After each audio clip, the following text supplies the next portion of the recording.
जय हिंद साथियों, पिछले वीडियो में हमने क्या किया था, क्वेश्चन नंबर 6 तक हल किया था।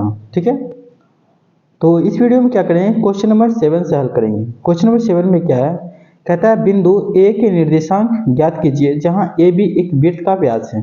ठीक है, जिसका केंद्र 2 और -3 तथा बिंदु बी के निर्देशांक क्या है, 1 और 4 है। ठीक है, इसमें देखिए ए बी क्या है, वृत्त का व्यास है। ठीक है, इस तरह से हम व्यास खींच लेंगे। व्यास जो उतरती है वो केंद्र से होकर गुजरती है। ठीक है, तो ए बी इसका नाम है ए। ठीक है, इसका नाम है बी। ठीक है, देखो केंद्र क्या है, 2 और क्या है, -3, तो इसको डिनोट करें 2 और 3। ठीक है, इसका निर्देशांक दे रखा है। ठीक है, बी का निर्देशांक क्या है, तो 1 और 4।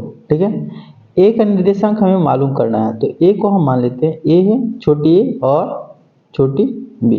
ठीक है, यानी इसको हमें फाइंड करना है, ए बी हमें ज्ञात करना है। तो आप जानते हैं कि जो केंद्र होता है ना किसी भी वृत्त के, वो केंद्र क्या होता है, बीच में। तो हम मध्य बिंदु का सूत्र लगा के इसको हम फाइंड कर सकते हैं। ठीक है, लिखेंगे, यहां से देख लेते हैं, मध्य बिंदु से क्या होंगे, तो x बराबर जानते होंगे, x बराबर क्या है, x का मान ये x है, ये y है। ठीक है, तो x बराबर आप जानते हैं x1 प्लस x2 बटे क्या होता है 2।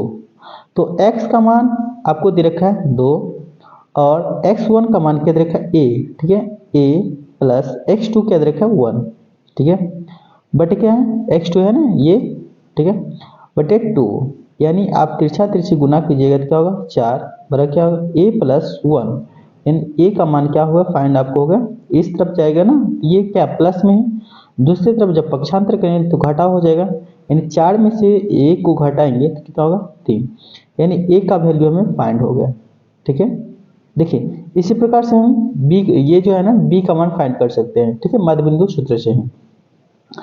तो देखो हुआ क्या, हम y बराबर लिखते हैं। ठीक है, क्या होगा y1 प्लस y2 बटे 2। तो y का मान क्या है, यहाँ पे हम लिखते हैं -3। ठीक है, तो इंफिनिटी का साइन देखिए, यहाँ पे भी हम लिख सकते हैं -3 बराबर क्या होगा y1 का मान क्या है, तो देखो b है ना, तो हम लिखेंगे b प्लस, और ऑलरेडी ये माइनस है, प्लस माइनस प्लस होता है, प्लस माइनस क्या हो माइनस, क्योंकि ये क्या है माइनस है और ये प्लस यहाँ पे होता, तो माइनस हो जाएंगे, माइनस क्या है 3 बटे क्या है 2। यानी हम कह सकते हैं क्या, यहाँ से तिरछा तिरछा जब गुना होगा तो ये y1 y2 होता, सॉरी y2 क्या आपको दे रखा है, y2 आपको 4 दे रखा है, तो +4 होता ना, यहाँ पे +4 होता। ठीक है, तो ये 6 हो जाएगा -6, यानी b प्लस क्या है 4 ना, तो हम क्या कर सकते हैं, b बराबर क्या होगा -6, और ये भी जाएगा, पक्षांतर करेंगे तो -4, यानी क्या होगा -10। ठीक है, अतः हम कह सकते हैं b का मान क्या है 10 हो गया ना, एक लाइन और लिख देते हैं, b बराबर -10 होगा।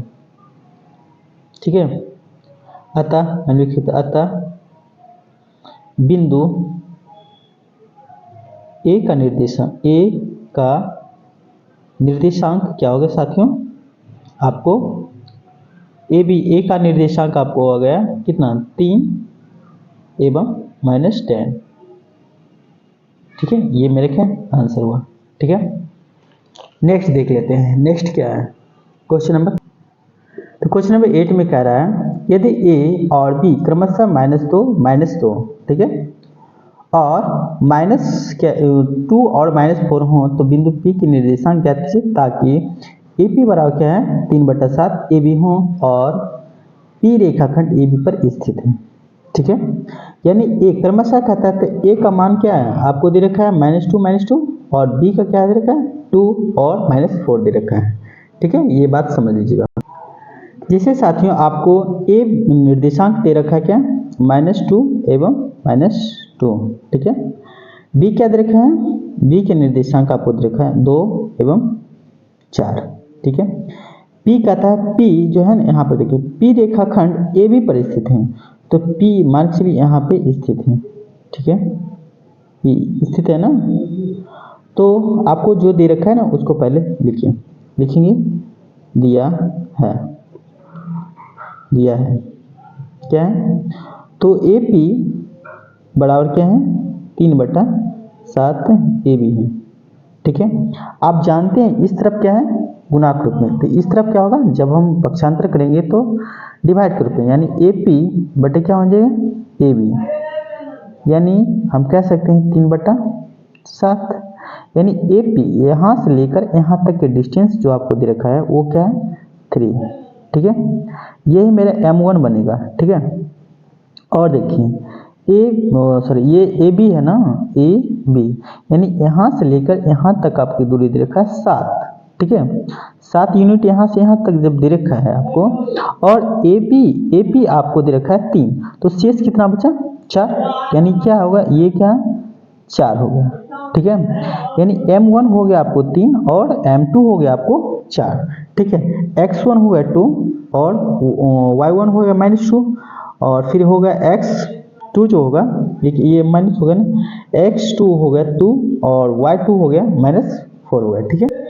तो हम विभाजन सूत्र द्वारा हम क्या कर सकते हैं, P बिंदु का निर्देशांक हम ज्ञात कर सकते हैं। लिखेंगे विभाजन सूत्र से क्या होंगे, x और y का मान फाइंड करते हैं ना, किसी को डिनोट करने, किसी बिंदु को डिनोट करने के x y का मान फाइंड करना होता है, यानी इस तरफ से x और y है, ठीक है।